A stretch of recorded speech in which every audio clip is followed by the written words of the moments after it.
Paul Laurent Assoun, le démon de midi. Passion de mi-vie que l'on désigne par l'expression de démon de midi, apparue dans le texte biblique. Professeur et psychanalyste, Assoun porte le bouleversement au cœur de l'existence. Se dégage un portrait métapsychologique du démon saisi en son réel inconscient.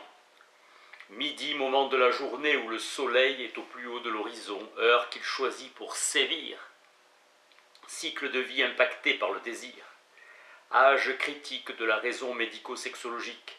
Instant critique de l'existence. Le sujet joue son va-tout, mélange de vérité et d'illusion. Cerner ce démon à la solide réputation. Cet homme vit un moment de désorganisation et réorganise sa vie amoureuse. La psychologie scientifique récuse les démons et les ignore professionnellement. La psychanalyse s'occupe d'un démon majeur nommé Eros.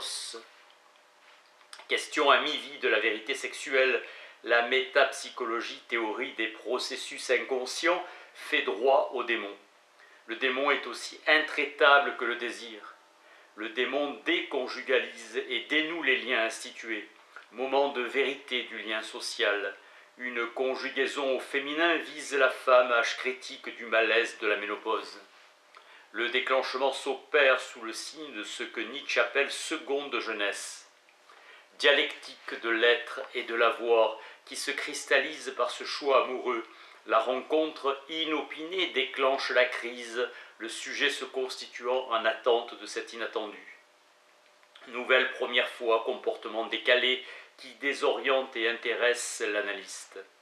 Le coup de jeûne n'est pas sans connotation traumatique. Midi ou le désir du désir. Aggiornamento pulsionnel. Véritable frisson d'une météorologie déréglée. Le soleil de plomb à midi assomme, là c'est plutôt le moment du réveil. Voyageur à un carrefour, idée hegélienne que la comédie marque l'avènement de la subjectivité. Le démon a bon dos, il dédouane le sujet de son déterminisme pulsionnel. Saint Jérôme évoque la morsure dangereuse de midi, versant mortifère où le concept du démon signifie relation aux morts. Les démons sont toujours les âmes des décédés récents. Les cigales, voix du silence, constituent l'orchestration des voix de la passion. Pan ou le démon tauride. Accès de notre démon au statut de héros. Là commence la tentation de pouvoir où l'homme de bibliothèque et de savoir s'engage dans l'action. Égarement du milieu de la vie pour le moine.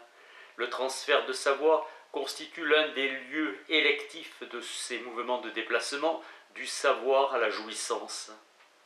Lui qui excelle dans le savoir, le voilà qui traverse un moment précieux de non-savoir. L'être du démon est projectif, le diabolique se traduit essentiellement par le sentiment d'une altération, par la pulsion propre. Il s'inscrit comme la projection en acte d'un mauvais interne.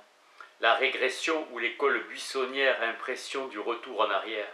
Angoisse de vieillissement. Surmontement de la castration et magnification narcissique.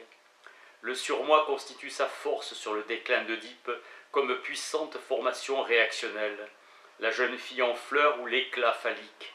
Écho de Proust à la fascination de notre démonisé. Équation de Fénichel où girl égale phallus. Puissance de l'objet chez Lolita de Nabokov où l'amoureux attend de cet objet enchanteur de la gratifier de la révélation au féminin. L'une fournit au moyen de sa jeunesse un billet de retour à la jeunesse, l'autre octroie en échange un aller simple vers la féminité. Chez Proust, la jeune fille apparaît comme l'envers du lien à la mère, poudre d'escampette de l'autre maternel, rapport du désir au temps et à la mort, ne pas rater le coche. Au-delà du carpe diem, l'impossibilité de retarder l'échéance du désir. On n'a qu'une vie, la voix du démon. Ce tout ou rien se détache sur fond d'une perte dont l'imminence se précipite. Dimension authentiquement hamlétienne. Être ou ne pas être, ici et maintenant. Réouverture vers le futur même, accompagnée d'imbroglio vaudevillesque.